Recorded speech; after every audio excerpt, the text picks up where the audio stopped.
Hello, and thank you for joining us today for the Observability Trends webinar series. I'm Grant Swanson, and today we have Christopher Milton, Solutions Engineer at Observe, who will be showcasing how Observe solves the high cardinality problem. Welcome, Chris.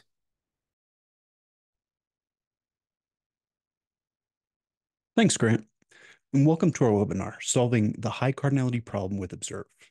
I'm Chris, and today we're going to tackle a major challenge that many organizations face, managing high cardinality data.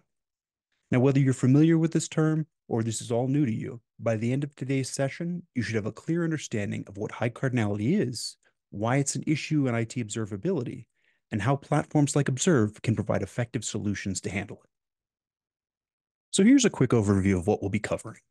First, we'll start by defining what cardinality is and why it matters in observability. Then we'll dive into how cardinality affects different types of data, like logs, metrics, and traces. After that, we'll explore how Observe solves high cardinality problems effectively, and we'll follow that with a section on best practices for managing high cardinality in legacy platforms. So how do we define cardinality? Well, cardinality is a measure of the distinctiveness or uniqueness of values within a specific data attribute or dimension in an observability system. It reflects the number of different values that can exist for a given field across all collected data points. Basically, cardinality refers to the number of unique values in a data set. For example, think of a field like HTTP methods. I'm talking about get, post, put, so on and so forth.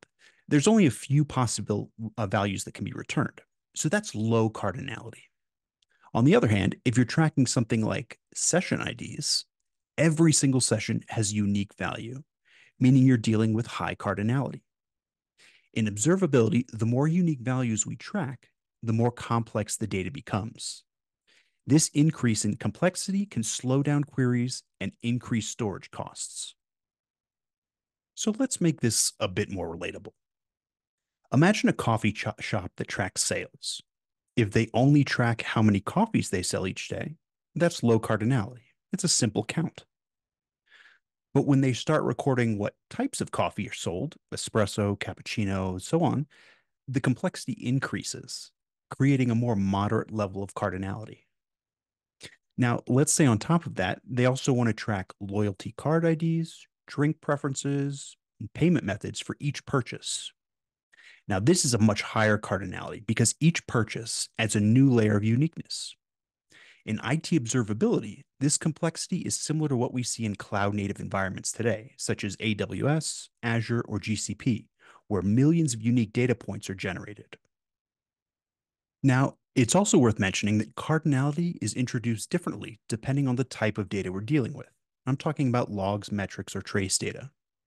In logs, for example, high cardinality fields like transaction IDs or session IDs can add to cardinality, making querying the logs slow and expensive. With metrics, having many unique labels, for example, like server regions, customer segments, job IDs, or pod IDs, can explode cardinality, making monitoring systems struggle. Now, for traces, distributed systems that span multiple services generate complex, high cardinality trace data. And we'll touch on that more in just a second. But understanding how cardinality impacts these data types is crucial for finding the right solutions. So let's talk about distributed systems.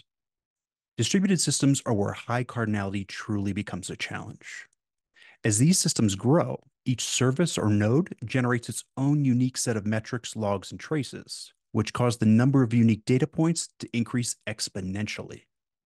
This isn't just about the number of nodes, but also the relationships between them, like cross-service communications or dynamically created instances like pods. When these systems scale up or down dynamically, they generate even more unique data points. And each new service instance or transaction introduces additional complexity. The ability to monitor, track, and understand the performance of such systems becomes much more difficult without a platform that can handle this data efficiently. So let's talk about how Observe efficiently handles high cardinality data. Now, Observe is built to scale, allowing for very large ingestion amounts of up to a petabyte per day. This means it can manage vast amounts of high cardinality data, ensuring that performance stays consistent even as data volumes continue to grow. One of the key innovations that makes Observe so efficient is the decoupling of storage from compute. In many traditional systems, storage and compute are tightly linked, meaning that as your data grows, you're often forced to scale both, leading to unnecessary costs, especially when you're not actively querying the data. With Observe, storage scales independently of compute. You can store vast amounts of high cardinality data at a low cost and only use compute resources when you're actually querying or analyzing that data. This flexibility leads to significant cost savings, especially when handling large data sets that may not require frequent querying. Additionally, Observe employs highly efficient columnar storage and compresses data by up to 10x, which further reduces the amount of storage required and lowering all overall costs.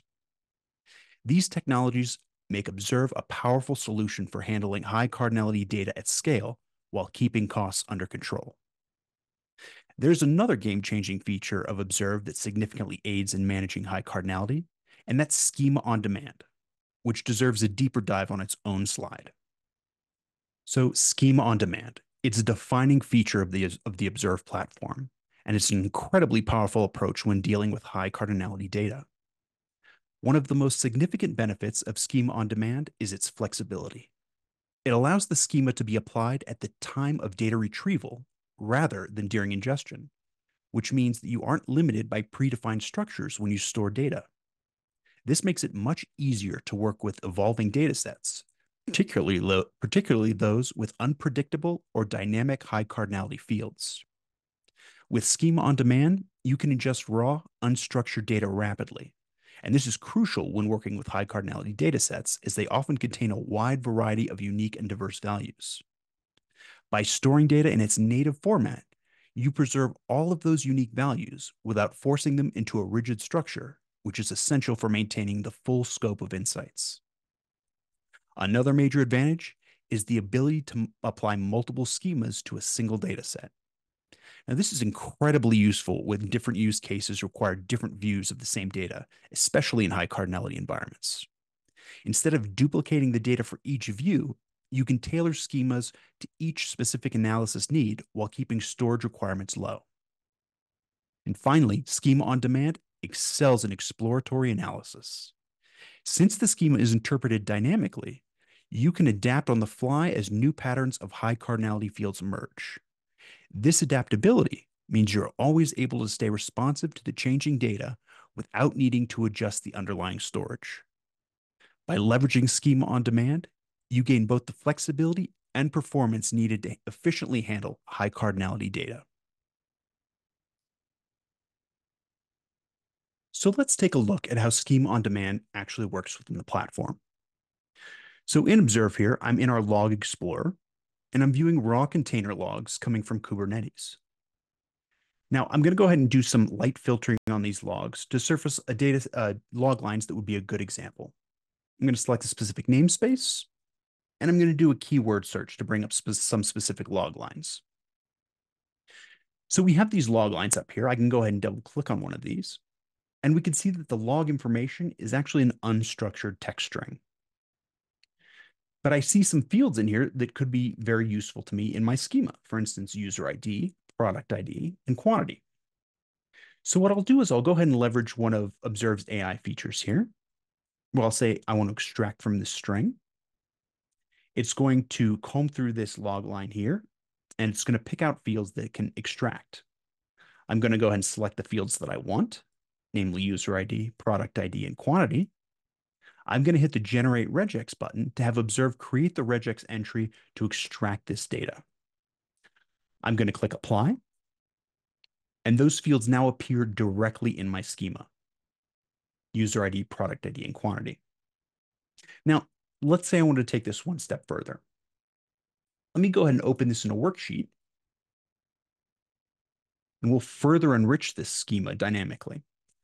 Now, I have this product ID column, and I don't have the actual product names anywhere in this log. But let's say I want to show that in my log.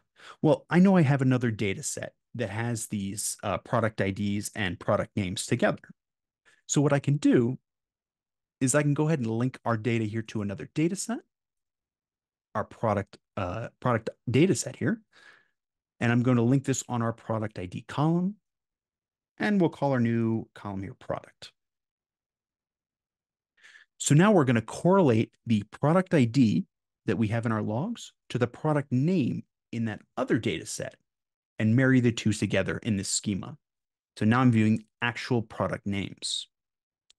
Now we can go even further than this. I can bring in additional fields from that other data set into my schema where this information previously did not exist. I'm going to go ahead and select add related fields. I'm going to select price, hit apply.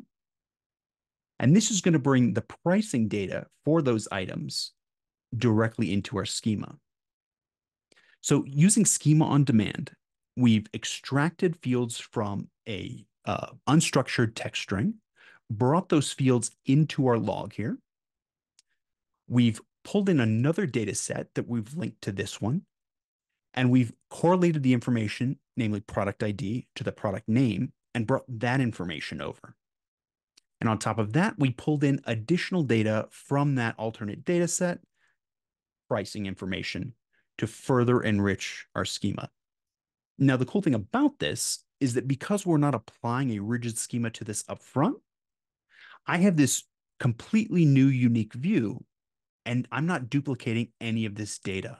I'm simply applying a new dynamic schema to it as I'm performing whatever analysis I'm performing. So let's say you're not on one of these modern high-performing platforms designed for high cardinality like Observe.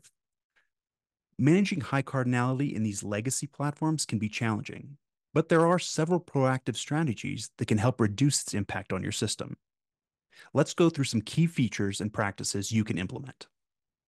First, it's essential to identify the sources of high cardinality in your environment. By using monitoring tools or dashboards, you can pinpoint which metrics and labels are contributing most to the problem. This allows you to focus your optimization efforts on the areas that will have the greatest impact. Next, optimizing label usage. It's critical. You want to be strategic about the labels you define. Make sure you're only using relevant labels that provide meaningful insights and enforce consistent naming conventions across related metrics. In some cases, dropping or relabeling high cardinality labels that aren't crucial can simplify your data set without losing valuable information. It's also important to implement efficient data collection practices. Now, this could mean filtering or sampling metrics from a subset of events rather than collecting the data from every single one. Aggregating metrics at a higher level, like service level metrics instead of individual user level metrics, can significantly reduce cardinality without losing key insights.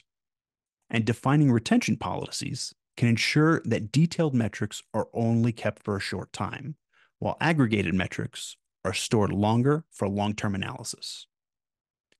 When it comes to querying your data, using smart querying techniques can help minimize the cardinality you're working with. For example, functions like top K and bottom K allow you to limit the number of return data points, focusing on the most relevant ones. And by writing targeted queries that focus on specific label combinations, you can avoid querying all possible combinations, which keeps the system performing efficiently. Lastly, reviewing and optimizing your setup is important. Over time, high cardinality data can accumulate. So periodically assess the value of your metrics and labels. Remove or modify those that are no longer providing meaningful insights. Observability is an ongoing process, and staying updated on best practices will help ensure that you're effectively managing cardinality. So to sum it all up, high cardinality is a major challenge in IT observability, but with the right approach, it can be managed effectively. We've discussed how Observe tackles high cardinality with scalable data ingestion, flexible data handling, and cost-effective storage solutions. And while best practices can help mitigate some issues, switching to a modern platform like Observe provides a much more robust solution. If you're ready to explore how Observe can help your organization manage high cardinality data, feel free to reach out to us for a demo or more information. Thank you so much for attending.